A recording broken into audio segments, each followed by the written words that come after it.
Bonjour et bienvenue dans le bonus numéro 5 d'Emotion Side Story, un bonus consacré à un producteur, artiste et visionnaire, un producteur qui a réinventé le cinéma d'horreur. I run to death, and death meets me as fast. And all my pleasures are like yesterday. C'est l'histoire d'un artiste russe, naturalisé américain, né en 1904 et neveu d'une des plus grandes stars du cinéma muet, Alan Asimova. Cet homme sera poète et auteur de romans pulp à succès. Cet homme écrira une des scènes les plus emblématiques d'Autant n'emporte le vent. Et il deviendra producteur à Hollywood. Un producteur au cœur fragile qui va révolutionner le cinéma d'horreur. Et pourtant, ce producteur hors du commun a eu une carrière bien courte. Il n'a produit que 11 films, dont plusieurs sont des chefs-d'œuvre. Il n'a pas eu le temps d'en faire plus, son cœur l'a lâché trop tôt. La pression et les revers du métier ont aussi, indubitablement, joué un rôle dans sa mort précoce. Cet homme, c'est Volodymyr Ivanovich Hofschneider, plus connu sous le nom de Val Lewton.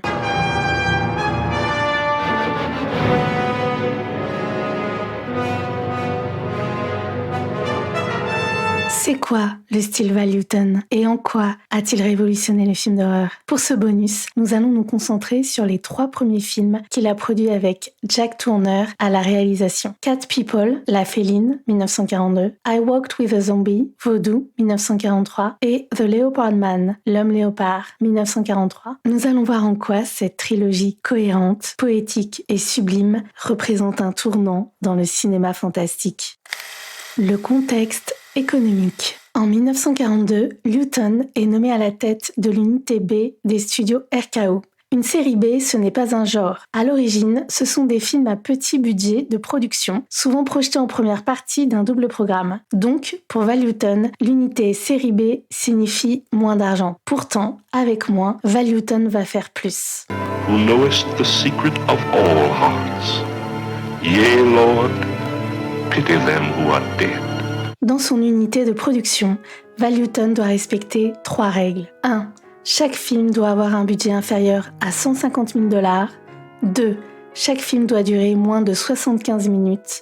3. Ce sont les superviseurs de Lewton qui donnent les titres des films. Comme tous les grands producteurs, Val Lewton a une vision artistique ambitieuse. Et comme tous les grands producteurs, il sait s'entourer. Il va recruter des talents, et notamment un jeune réalisateur français exilé à Hollywood, Jack Tourneur. La Féline, Cat People, 1942, est le premier des 11 films qu'il va produire pour la RKO et les premiers des 3 films du duo Lewton-Tourneur.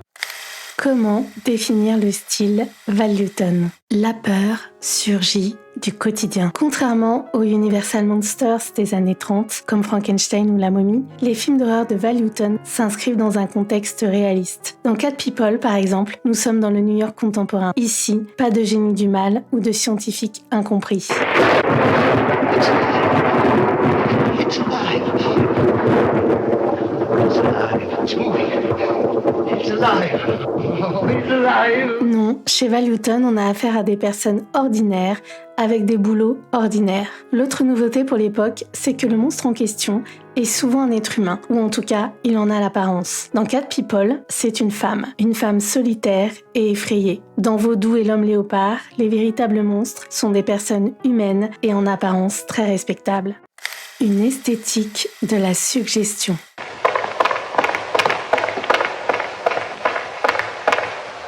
Le spectateur ne verra jamais clairement de monstres ou de créatures maléfiques, mais il entendra des pas, des grognements, il verra des ombres, des silhouettes effrayantes ou des traces de morsures ou de griffes. La rencontre avec le mal est indirecte, car dans le duo Lewton-Tourneur, c'est l'esprit du spectateur qui fait tout le travail. C'est notre imagination qui donne forme aux monstres, un travail réalisé sur la base de nos obsessions et de nos peurs, conscientes ou inconscientes. Val Lewton le dit lui-même, je cite, « Si l'écran est suffisamment sombre, l'œil de l'esprit peut y lire n'importe quoi ». Dans Cat People, Jack Tourneur, le réalisateur, et Nicolas Mouzouraka, le directeur de la photographie, vont utiliser tout leur talent pour jouer habilement avec la lumière. Et c'est le ton noir qui domine stylistiquement le film, un choix parfait pour représenter le caractère insondable de l'héroïne. Dans les films du duo Lewton-Tourneur, quand la lumière joue avec les ombres, on a des scènes mémorables. J'en veux pour preuve la scène célèbre de la piscine dans Cat People, filmée de nuit, une fois encore. J'ai touché le fond de la piscine dans le petit pull marine. Et là, il faut rendre hommage au talent de Jacques Tourneur, qui réussit à faire d'une piscine municipale un endroit cauchemardesque, avec une succession de plans en plongée et contre-plongée, un travail admirable sur le son, et surtout ces images inoubliables où l'eau, presque vivante, se reflète de manière effrayante sur les murs.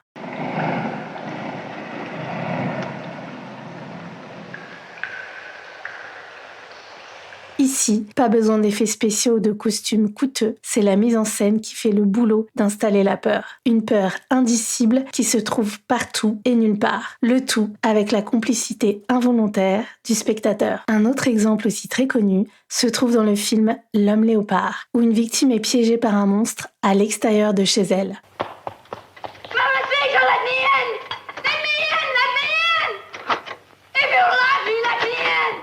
La caméra est à l'intérieur de la maison et nous, spectateurs, entendons la victime d'abord courir, frapper à la porte, puis hurler. Mais elle demeure invisible pour nous, le fameux hors-champ. Avant que sa mère n'ouvre, les cris disparaissent et une mare de sang coule sur le pas de la porte, toujours fermée, et entre dans la maison. Par son esthétique et son langage cinématographique, cette séquence est emblématique de la patte Lawton Turner. Encore une fois, l'imaginaire du spectateur est mobilisé car le monstre dans notre tête sera toujours plus effrayant que celui créé par des effets spéciaux. Cette merveilleuse idée sera exploitée par Hitchcock avec la fameuse scène de la douche de Psychose où la musique et le montage piègent le spectateur dans ce qu'il voit ou croit voir. Un certain Steven Spielberg va aussi utiliser ce procédé dans le film Les Dents de la Mer. La suggestion plutôt que la stricte représentation. L'aileron ou le sang plutôt que le requin lui-même. Poésie et symbolique. Les films d'horreur de Val Lawton sont des gros oignons. Il y a la couche supérieure, la plus évidente, l'aspect horrifique. Le spectateur vient voir un film qui fait peur. Mais il y a aussi des couches plus souterraines avec des références littéraires, artistiques ou psychanalytiques. Par exemple, dans le film I Walked with a Zombie, Vaudou, on voit apparaître à plusieurs reprises un célèbre tableau, L'île des morts d'Arnold de Böcklin, 1896. Une œuvre issue du symbolisme qui raconte la traversée d'un mort sur une barque tenue peut-être par Charon, le passeur des enfers. Un tableau fascinant qui inspire le rêve et le mystère. There's no beauty here, only death and decay. Everything good dies here, even the stars.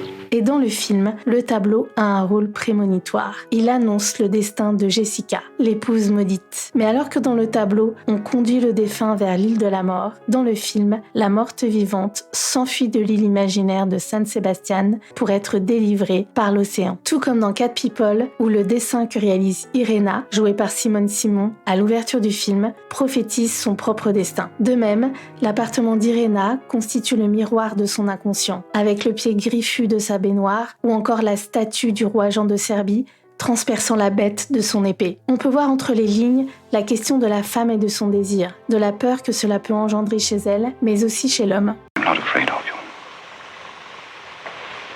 I take you in my arms. So little, so soft.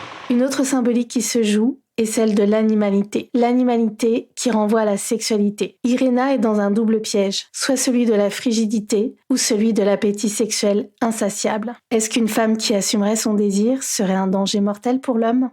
La figure de l'étranger. Ce thème de l'ailleurs, de l'altérité, est essentiel dans l'esthétique des films de Lawton Turner. Et c'est flagrant dans les films de cette trilogie. Dans Cat People, l'héroïne, Irena Dubrovna, est une jeune femme serbe, obsédée par les superstitions de son pays natal. Fairy tales hurt in your childhood. Nothing more than that. Tout de suite, le couple qu'elle forme avec Oliver, interprété par Ken Smith, est installé dans une évidente dichotomie. Avec d'un côté la femme étrangère, mystérieuse, qui croit aux forces de l'esprit, et de l'autre, l'américain pur jus, pragmatique, ingénieur de formation et un peu simplet. Dans I Walk with a Zombie, Vaudou, nous sommes sur une île imaginaire, mais avec un phénomène bien réel, l'esclavage et ses traumatismes. Pour en parler, Newton et Turner vont passer par l'univers, en apparence effrayant, du vaudou, une religion et une pratique étrangère à la culture occidentale que celle-ci refuse de comprendre et de reconnaître. Comes a tale of terror and voodoo, of witchcraft and zombies, and all the weird black magic that the white man seldom sees. Le vaudou est présenté à la fois comme effrayant et fascinant, et il est là pour jeter un voile sur le drame qui se joue. Avec l'homme léopard, le thème de l'étranger est symbolisé par l'éleveur indien du léopard. Ce personnage symbolise d'une certaine manière le destin des Amérindiens. Dépossédé de ce qu'il a de plus précieux, le léopard, il est accusé de meurtre et subit des représailles. Encore une fois, le drame naît du mépris et de l'incompréhension envers ce qui ne nous ressemble pas.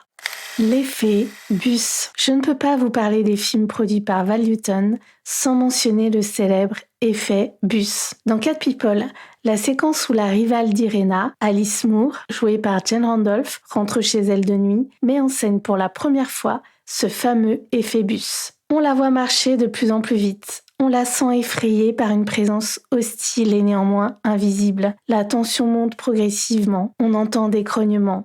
On voit des ombres menaçantes. Quand soudain,